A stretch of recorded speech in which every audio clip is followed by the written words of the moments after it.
buckle up because today we are diving deep into one of the most fascinating spots in Dark Souls 3, the Undead Settlement. We're going in deep, folks. Got our wiki excerpts, fan theories. Let's crack the code of this place.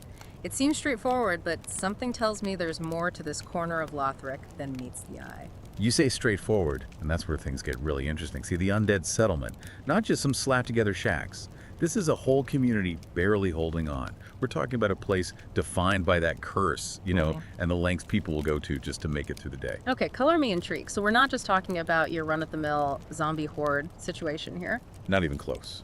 Remember the Undead Burg back in Dark Souls 1? Think of this as its way more messed up, way older relative. We're witnessing generations warped by the curse. And get this, the wiki mentioned something creepy about what the residents wear. They're dressed like undertakers, mallets, blades, the whole 9 yards. Well, yeah, with skeletons piling up like firewood, somebody's got to handle the cleanup, right? Exactly. But there's a darker side to it all, don't you think? Those boarded up windows, they're not just for looks. More like families trying to contain something awful, their loved ones turning hollow. The curse. For those tuning in who are new to the series, what does it actually mean to hollow? Imagine your mind going to pieces, bit by bit. Your humanity draining away until there's nothing left but basic instinct. That's hollowing. It's the curse taking everything that makes you you. And to many, it's a fate worse than death. Disturbing stuff. And speaking of disturbing, the wiki mentions something called human pine resin. Harvested right here in the settlement. Sounds delightful. Only if you're into the aroma of, shall we say, decay. Yeah. It's basically charcoal resin. But here's the thing, it's changed. The curse, the dark within a person, it seeps in, takes years to twist it into that state. They're not just surviving here, they're up against the physical embodiment of their own potential downfall, Man, that is heavy. And while we're on the topic of heavy, can we talk about that curse-rotted greatwood for a sec? Those white fleshy sacks, that corrosive goo. Yeah. That boss fight was the stuff of nightmares for weeks. It really hammers home the whole vibe of the place, right? Rot, corruption, this endless loop of the curse. It's not just a random gross-out boss either. Remember its actual name in-game, the curse-bellied great tree. Like, it's literally a physical form of all the curses piled up in that whole region. So every little bit of misery, every shred of hope lost, it just feeds this thing. And naturally, where you find despair, you find religion trying to make sense of it all. Which brings us to the evangelists, I guess, although comforting isn't exactly the first word that comes to mind. They're a fascinating case study in fanaticism. Caged hollows mentioned in the wiki, torture devices, even signs of people burned alive. Brutal. But we have to remember, the lore hints that to these guys, death might be a mercy to those who've followed. A warped kind of kindness, maybe, driven by pure desperation. Makes you think, are they really devout? Or are they so desperate to keep things from falling apart that they become the very monsters they're fighting? And speaking of morally ambiguous characters, the Undead Settlement has some fascinating NPCs. There's our man Sigurd of Katarina, always a ray of sunshine. A fan favorite for a reason, wouldn't you say? Ah, Sigurd. Living proof that even in a place like this, a little cheer and a very sturdy set of armor, mind you, can make a difference. He is not just a friendly face, though. Don't forget about his showdown with Yorm the Giant. How could I? I practically jumped out of my seat when he strolled in to lend a hand. The wiki mentions he calls Yorm an old friend, as if there's a deeper story there, something most players might miss entirely. Which honestly makes that whole encounter way more tragic when you think about it. For sure. It shows how deeply woven this world is. Even a seemingly straightforward boss fight can have layers of lore to unpack. Speaking of layers, we also meet Irina of Karim, a blind miracle vendor in a rather precarious situation. Her protector, Aegon, talk about overprotective older brother vibes. To put it lightly, the wiki says he's fiercely loyal to Irina, even if his methods are a tad, let's just say, unrefined. An understatement if I've ever heard one. Back to Irina, though. Blind, devout, selling miracles in this godforsaken place. A glimmer of faith in all this darkness, But like so many in Dark Souls, her path is fraught with danger. And here's the kicker, what the player does directly affects how it all plays out. Right. Guide her down a darker path and, well, let's just say it doesn't end well. It all circles back to a huge theme in these games. Your choices matter. They have real weight in this world. What seems like a small decision can ripple outward in ways you'd never expect. Definitely adds a whole new meaning to choose wisely. And speaking of choices, there's one character whose entire fate rests in the player's hands. Greyrat, the thief. Although maybe Heart of Gold isn't too far off the mark. Grey Rot is a perfect example of that contradiction you find everywhere in Dark Souls. The wiki calls him a rat, plain and simple, but he clearly has his own code. He's good at his job, no doubt, but then there's that part where he asks you to deliver a ring to Loretta. It's a simple request, easy to miss, but it says so much about him. The wiki calls it a shabby request, maybe driven by guilt or something he feels he owes her, but his reaction when she dies, the silence, the sadness, there's a deeper connection there, that's for sure. It makes him real, you know?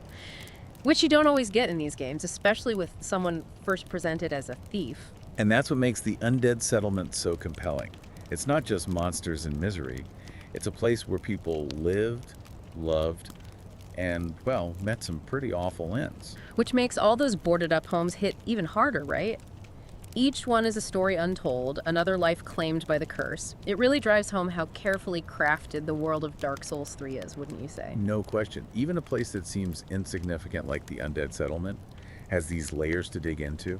Lives lived and lost, struggles that are both personal and like reflections of a whole society in trouble. It makes you look deeper, past the surface, to ask why things are the way they are. And speaking of why, let's talk about the hollows for a bit. They're not just there to make our lives difficult, right? Right, to be suspicious. They're here for a reason. Remember Dark Souls 3. This world is falling apart. The Age of Fire is sputtering out. The curse is spreading like wildfire. And yeah, sometimes literally. So, is it fair to say the Undead Settlement, with how many hollows are crammed in here, is like a tiny version of this bigger collapse? Precisely. This is a place where that curse has really taken root, where those who don't link the fire, they're doomed to become hollows. And it's not just random hollows either. There are specific types here, each with their own weird lore implications. Like those manservants, right? Always creep me out, those things. The wiki says they have superhuman strength, like they're barely under control. Why would anyone want those things hanging around? Million soul question, right there. The wiki suggests they were meant to actually serve the people here, but with that monstrous strength. Yeah. It seems more like a liability than an asset. Unless someone wanted to keep the settlement under their thumb. Could this tie back to those priests we were talking about earlier, the ones from out of town? Did they bring the manservants as some kind of dot muscle? Definitely possible, especially with how heavy-handed those evangelists already are. It paints a grim picture, doesn't it? This whole society grappling with the curse, resorting to any means necessary just to hold on, even if it means becoming the very thing they're so afraid of. Classic Dark Souls, right? Trying to do the right thing. But that line between keeping order and becoming a tyrant gets real thin, real fast. And in the Undead Settlement, that line's practically invisible. You've got residents clinging to normalcy, evangelists playing bad cop, Right. and then there's those manservants lurking around. Exactly. The pressure's on, and this whole place is about to blow. It's a powder keg of societal anxieties. Speaking of anxiety-inducing, the wiki mentions Outrider Knights, you know, the ones from Astora. Those guys are no joke. Even the fans are saying they're basically mini-bosses. What are they doing in a place like the Undead Settlement? Seems a little excessive, even for Dark Souls. Speaks volumes about how desperate things are, if you ask me. Lothric's falling apart, right? Royalties checked out, the curse is out of control. Sure. Sending elite knights to a place like this, yeah, things are bad. So it's not just about containing the hollows, it's about control, even in a place that seems beyond saving. Bingo. The Undead Settlement is a microcosm, a tiny snapshot of a much larger struggle, the old world trying to hang on, even though it's about to crumble. Which, come to think of it, is a recurring theme in Dark Souls. This cyclical thing with power. The old has to make way for the new, even if it's brutal and chaotic. But even in all the bleakness, you still see glimmers of, well, maybe not hope, but resilience, you know? 100%. You got Sequard, always optimistic. Greyrot with his hidden depths. Even the residents just trying to live their lives, even with everything falling apart around them. That little spark of humanity is what makes these games so powerful. It would be easy to just make everything grim, but those moments of kindness, of connection, they hit different when the world's constantly trying to crush you. You said it. It's why I find the Undead Settlement so fascinating. It'd be easy to dismiss it, right? Yeah. Just another early game area. But when you dig deeper, man, you find these echoes of the bigger picture that plays out throughout all of Dark Souls. It's like that saying, the devil's in the details. Exactly. Those seemingly unimportant things, like what the residents are wearing, that human pine resin, the different kinds of hollows you find.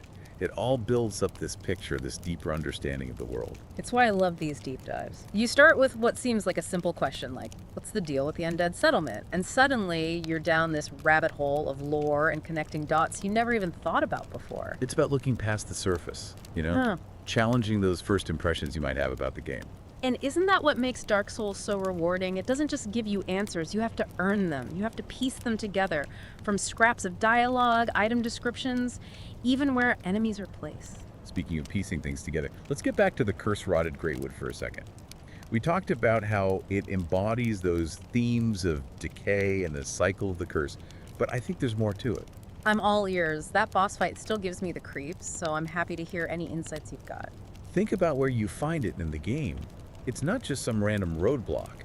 It's guarding the path to the Cathedral of the Deep, a place of worship, a sanctuary. Okay, so you've got this grotesque, messed up being standing between the residents and salvation, or at least what they think is salvation. Exactly. It's like the Greatwood is a living, breathing manifestation of the very thing they're trying to escape. Right. It doesn't matter how hard they cling to their faith, to finding peace in that cathedral. This thing is in their way, a constant reminder of what they're up against. And not just physically blocking the path either, right? It's corrupting everything around it, even the air they breathe. You got it. Those fleshy white sacks all over it, that corrosive goo dripping everywhere. That's not just for show. That's contamination, a spreading sickness that goes deeper than just physical illness. So even if they make it past the Greatwood, even if they get to the cathedral, are they really safe?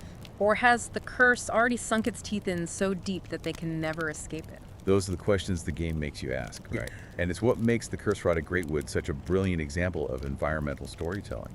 It's more than just another boss to beat. It's a symbol of the larger themes at play. Those residents are stuck in this cycle of rot and despair. Even their attempts at faith and salvation are overshadowed by this thing. It makes you wonder, is the Undead Settlement doomed? No matter what its people do. Dark, but I kind of love it. It's what keeps us coming back, isn't it? That sense of dread, the knowledge that even when you win, you might actually lose in Dark Souls. 100%. It's a dance with death and despair, but once you learn the steps, it's pretty amazing. It's like the game forces you to face those hard truths, you know? Not just about this world, but about yourself. Those moments when you have to make a choice knowing there's no right answer, no easy way out.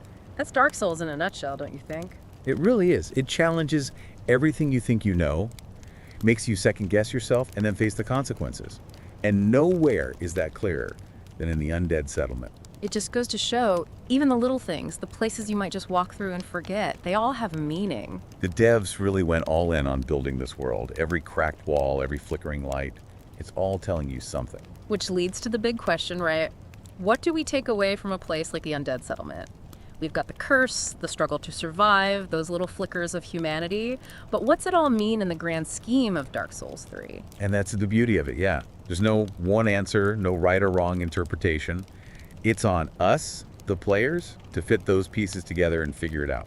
But I think we can agree, the Undead Settlement isn't just another stop on the way to bigger and badder things. It's a mirror to the whole world, a tiny version of that endless cycle of decay and rebirth that's pure Dark Souls. Couldn't have said it better.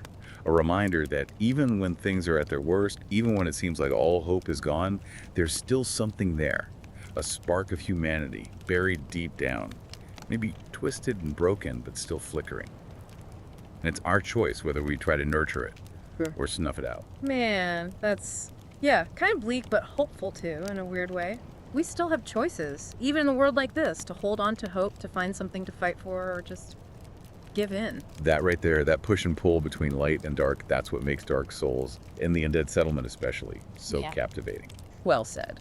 So, as we wrap up our deep dive into the heart of the Undead Settlement, I've got one last thought for you out there listening. Think of it as a little something to chew on. Exactly. We've dug into the themes of decay, the fight for survival, the way that curse just keeps coming back. But what about the future? Can a place like the Undead Settlement ever truly break free? Can something good actually grow from such poisoned soil? Or are those folks doomed to keep making the same mistakes, stuck in a fate they didn't choose? Let those questions rattle around in your head as you play. See where the world of Dark Souls takes you. You never know what other secrets you might find. Happy hollowing, everybody.